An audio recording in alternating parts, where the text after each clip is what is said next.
অনেক দিন আগের কথা, এক গ্রামে দুই ভাই ছিল, রাজু ও মন্টু। তাদের বাবা মা দুজনেই অনেক বছর আগে মারা গিয়েছিল। যত কিছু সম্পত্তি ছিল দুজনেই সমান ভাগে ভাগ করে নিয়েছিল। রাজু সেই টাকা দিয়ে গ্রামের এক জায়গায় একটা দোকান খুলে দেয় আর সেখানেই ব্যবসা শুরু করে। আর অন্যদিকে মন্টু তার বন্ধুদের সাথে ঘুরতে থাকলো আর পয়সা খরচা করতে থাকলো। কয়েকদিনের মধ্যেই সে সব টাকা খরচা করে দিল। তারপর একদিন মন্টু তার দাদার দোকানের কাছে গেল। দাদা দাদা, কিছু টাকা দাও না, কাল থেকে কিছু খাইনি, হাত একদম খালি হয়ে গেছে, একটাও টাকা নেই আমার কাছে। তোর ভাগের সব টাকাগুলো কোথায় গেল মন্টু? একটু বাড়াবাড়ি করে ফেলেছি মনে হয়, সব টাকা যে কিরকম খরচা হয়ে গেল আমি তো কিছু বুঝতে পারছি না। এবারের মতো কিছু টাকা দে আমাকে, আমি ঠিক চালিয়ে নেব। ঠিক আছে, আমি দিচ্ছি। এবারও যদি উড়িয়ে দিস তাহলে কিন্তু আমি আর দিতে পারবো না, আগেই বলে দিচ্ছি। এ নে তাহলে।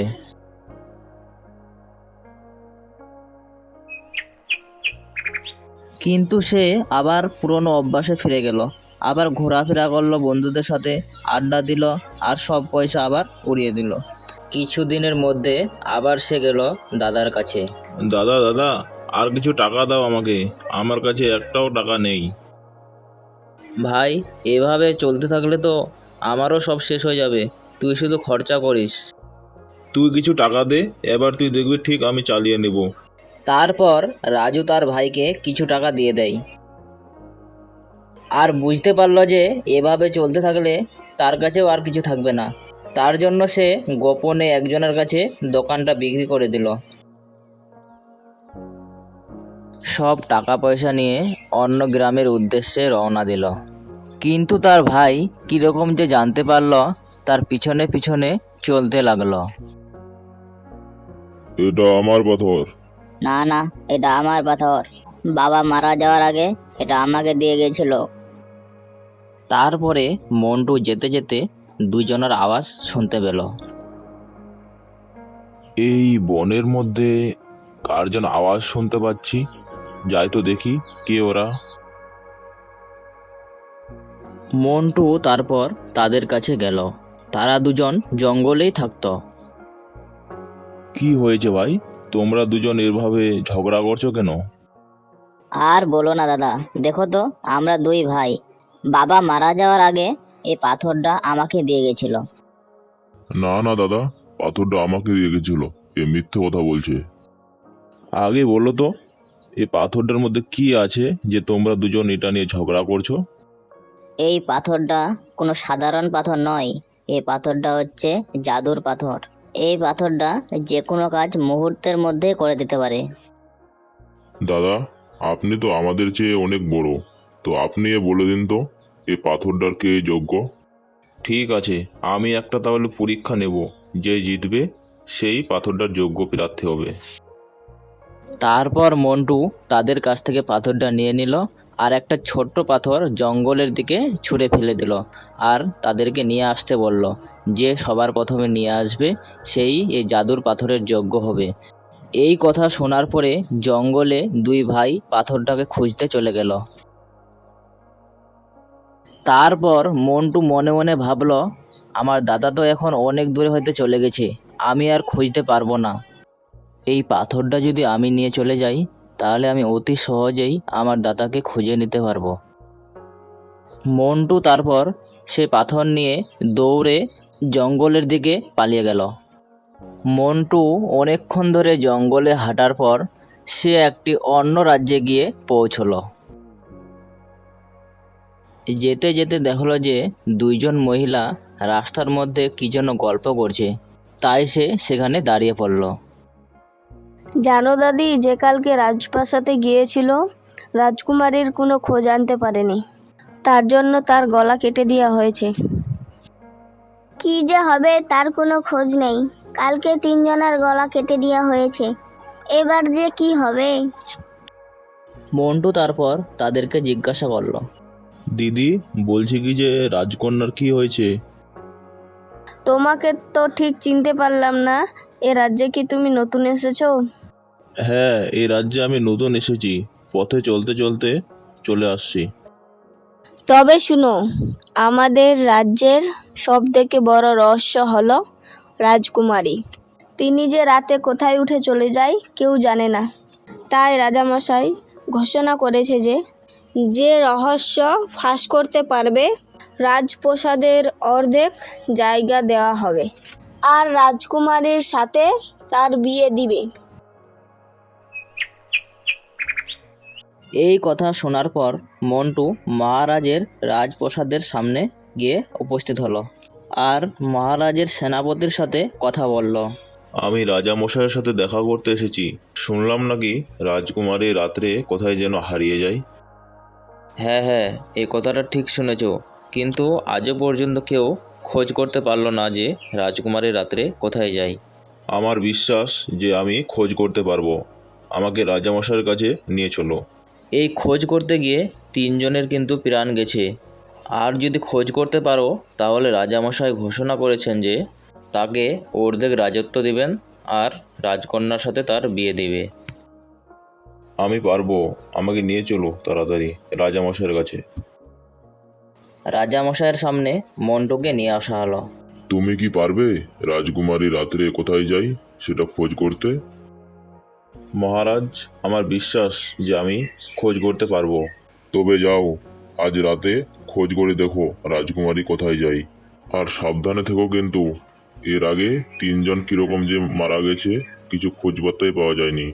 তারপর মন্টু রাজমহলের দরজার সামনে দাঁড়িয়ে পড়ল আর জাদুর পাথরকে বলল, আমাকে অদৃশ্য করে দাও, আমাকে যেন কেউ দেখতে না পাই। বলার সঙ্গে সঙ্গে সে অদৃশ্য হয়ে গেল। আর সেই সময় রাজকুমারী রাজমহল থেকে বেরিয়ে আসলো। রাজকুমারী মন্টুকে দেখতে পেল না। তারপর মন্টু রাজকুমারীর পিছন পিছন চলতে লাগলো।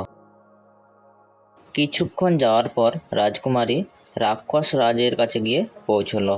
তারপর রাক্ষস রাজ বলল, হে হে হে হে, স্বাগতম রাজকন্যা, স্বাগতম। তোমাকে দেখে আমি অনেক খুশি হয়েছি। আমি তো তোমারই অপেক্ষায় ছিলাম। রাক্ষসরাজ, আমি তোমাকে বিয়ে করতে পারবো না। এটাই ছিল তাহলে তোমার উত্তর রাজকুমারী? এবার দেখো তাহলে আমি কি করতে পারি। হে হে হে হে হে। মন্টু তারপর রাক্ষস রাজের দিকে এগিয়ে গেল আর জাদুর পাথর থেকে একটা তরোয়াল চাইল। সে তরোয়ালটা দিয়ে রাক্ষস রাজকে মেরে ফেলল। মন্টু অদৃশ্য অবস্থায় রাজকুমারীর সাথে কথা বলল, কিন্তু রাজকুমারী বুঝতে পারল না যে কথা কে বলছে। তারপর মন্টু সাধারণ অবস্থায় ফিরে এলো। চলো রাজকুমারী, বাড়ি ফিরে চলো, আর কোনো ভয়ের ব্যাপার নেই। কে তুমি? এখানে আবার কিভাবে আসলে? আমি রাজামশাইয়ের আদেশে রহস্য ফাঁস করতে আসছিলাম। চলো রাজকুমারী, আমাদের বাড়ির উদ্দেশ্যে যাওয়া উচিত, না হলে আরও অন্য কোনো বিপদ আসতে পারে। তারপর রাজকুমারী আর মন্টু রাজমহলের দিকে রওনা দিল।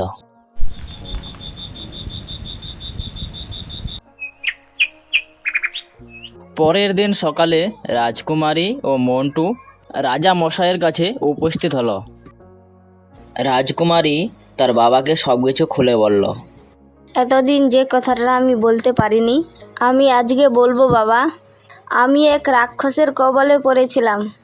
আমি একদিন রাজবাড়ির ফুলের বাগানে গিয়েছিলাম। হঠাৎ করে একটি রাক্ষস আকাশ থেকে নিচে নামলো আর আমার সামনে এসে দাঁড়ালো। ও রূপবতী রাজকন্যা, আমি তোমার মতো সুন্দর মেয়ে এই জীবনে আর দেখিনি। আমি তোমাকে বিয়ে করতে চাই। হে হে হে হে। আমি এক রাজপ্রাসাদের রাজকন্যা, আর তুমি তো একটা ভয়ঙ্কর রাক্ষস। তোমাকে আমি কিভাবে বিয়ে করতে পারবো? তাহলে তুমি আমার প্রস্তাব প্রত্যাখ্যান করছো? এত বড় সাহস! তোমার বাবাকে আমি চিবিয়ে খাবো, তারপর তুমি রাজকন্যা থাকবা না। তারপর আমি তোমাকে বিয়ে করবো। হে হে হে হে। না না রাক্ষসরাজ, আমার বাবাকে মেরো না। তুমি যা বলবে আমি ওটাই করব, কিন্তু কয়েকদিন আমাকে সময় দিন।